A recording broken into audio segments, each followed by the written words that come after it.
এই স্কুলটা একটা বর্ণিল সাজে সজ্জিত হয়েছে। আমরা আমার মনে হয় কলাপাড়ার যতগুলা স্কুল কলেজ মাদ্রাসা আছে এর মধ্যে আমরা জানি যে আমাদের এখান থেকে অল্প কিছু দূরেই দেশের অন্যতম সৌন্দর্য যে সমুদ্র সৈকত কুয়াকাটা। দেশের বিভিন্ন স্থান থেকে মানুষজন এই কুয়াকাটা দেখতে আসে, কিন্তু যাওয়ার পথে এই স্কুলটাই একমাত্র সহজ চোখে পড়ে আমার মনে হয়। কারণ একদম রাস্তার পাশে উন্মুক্ত স্থানের মধ্যে একটা চমৎকার পরিবেশে একটা প্রতিষ্ঠান সব সময় আমাদের সামনে উপস্থাপিত হয় কার কোয়ালিটি দিয়ে, কার ফলাফল দিয়ে, কার যোগ্যতা দিয়ে, দক্ষতা দিয়ে।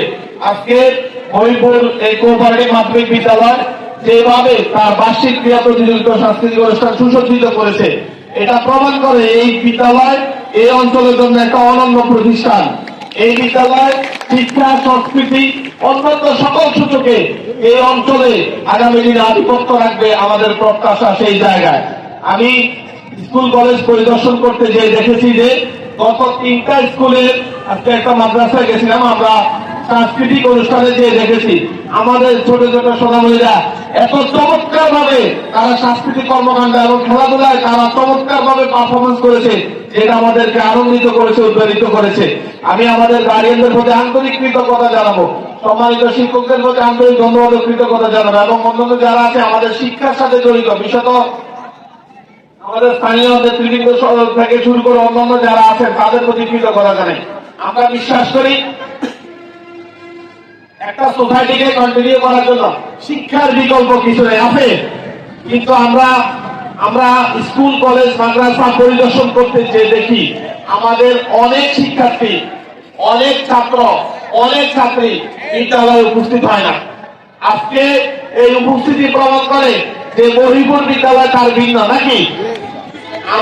আমি তোমাদের কাছ থেকে একটা কমিটমেন্ট চাই, আগামী দিনগুলোতে তোমরা কি শতভাগ স্কুলে উপস্থিত থাকবো কিনা? একটু হাত তুলে বলো, শতভাগ স্কুল উপস্থিত থাকবো? এই সবাই তাদের জন্য হাত তুলে দিই আমরা। অসংখ্য ধন্যবাদ। আমরা ইনশাল্লাহ, যেহেতু আমাদেরকে দেখা যায়, যেহেতু এই কোঅপারেটিভ মাধ্যমিক বিদ্যালয় এটা দেখা যায় রাস্তা থেকে, সেহেতু আমরা এমন ভাবে পরিবারই করবো যাতে করে আমাদের কোনো শিক্ষার্থী, কোন ছাত্র কিংবা কোন ছাত্রী এই অঞ্চলের শিক্ষা মানদণ্ড হিসেবে তারা যাতে করে তাদের এই প্রতিষ্ঠানকে দাঁড় করাতে পারে।